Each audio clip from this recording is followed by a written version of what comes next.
eɗen tawe e nder peeka leyɗe leme Nouakchott hendu ina sooya kono ko luuɓeki bang yo bang jaɓɓoto en batte kurjuraji dufiteɗi e dow laabi otoji hani e boowe pettum peral. Mari Diop o debbo ko ɗorde muɗum waɗɗani tifodiral kurjuraji ɗi. ɓe garat ɓe duufa sa haali ɓe mbiya ɗo hay gordeya toppito galle ma min goytinum ala to min goytaki min jehino ɗo ha meedi min jeehi min goytoyi ɗum toon kono ɓe dokki amen ɗon ko burwet goto e ɗum ɗo ɓe kamɓe ɓe jogaki ɗum min ɗo gonami ha pecce jamma walla sukabam ɓe ha pecce jamma pour rufo ɓe mballi en sa jiiya dufɗo sa haali o wima jeeyaɗo an toppito galle ma. Woytango Mari Diop ngo ko gonne kadi tawɗen ɗo yenne e nder galle Ramata Dia jebbeliɗo hankadi wurdude e ɗin kurjuraji. Balisaji ɗi dal nanɗo ha damal galleji sahaji garɗo luuɓeki ne wara min e jibaji e foof ne waɗi salte e buuɓe e ɓawɗi e foof nani hen saha kadi ɓe duppa ɗum cuurki waɗa min donka hay foof min kaldam e ɓoroɓe dufuɗo somin mbino ɓe gonat koye dugde joni noon hankkadi min goppi min tampira min goppi balisi jamma ñalom koɓe addu koɓe yuppuɓe damal galleji kay sa wullitima kadi tampatan ɗum noon joɗɗa tan goppirano han Allah itti foof luuɓeki e ɓawɗi e buuɓe foof ne mbara min jamma ñalom.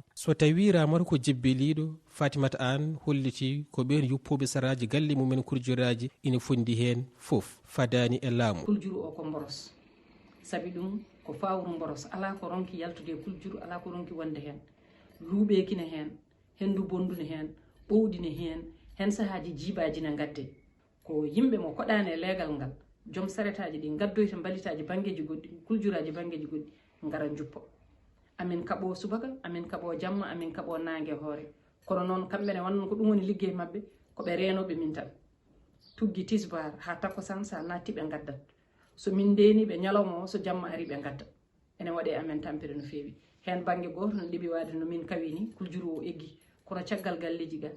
ha hande no wano ni ko noon tan waɗi. Dufgol ɗi kurjuraji saraji galleji battini e cellal sukaɓe mabɓe e wiide mabɓe gaga ɗum ni ɓawɗi toccinoji e ɗen diƴƴi deñiɗe sukaɓe leeɗe ɗe koye jinde ɗe kadi pijata. Sukaɓe kam ko jahat tan e balisaji jahat tan a altor tan gumme salte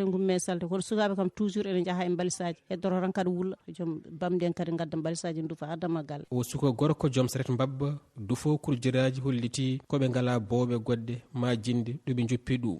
fof balito ɗo min dufa ɗum walla so haji min jaaɗe to baril min donka dañde place min diwe kadi min jaada e bamɗe amen kadi noon ha toujours walla karafu madine min puɗɗo yuppoyto. Saha fof noon amin betta hen sukaɓeɓe so hawre ko sukaɓe ɓe jogui taƴƴa hattan mumen piya ndiwa so hawre heddiɓe ɓe kaala ɓe jaaɓa walla ɓe calo rafiji kewɗi ene keeɓe kuljuraji ɗi saabi ɗum ɓe jahat toon ɓe pija hen soɓe garti ɓe dokkama ñamde ɓe coɗaki ɓe ñamata soɓe dokkama yarde ɓe memat ɓe mema potuji looɗe ɓe mbatta e looɗe e ɗum waɗi caɗele tigui rigui caɗele ɗe surtout ko so ndungu ari kuljuru o kala to debbi o woppat ɗon gilɗi woppa ɗon kowoje woppa ɗon gueɗe goɗɗe ni ko yiyata ko yitere microbaji so toɓotoɓi ndiyam ɗam reggina ɗum artira e dammuɗe galleji artira e yimɓeɓe. Pulaar wi laaɓol ko yumma cellal so neɗɗo sellani waɗatake ɗabbude saka daña. Oumar El Hadji Dia, Nouakchott, RFI.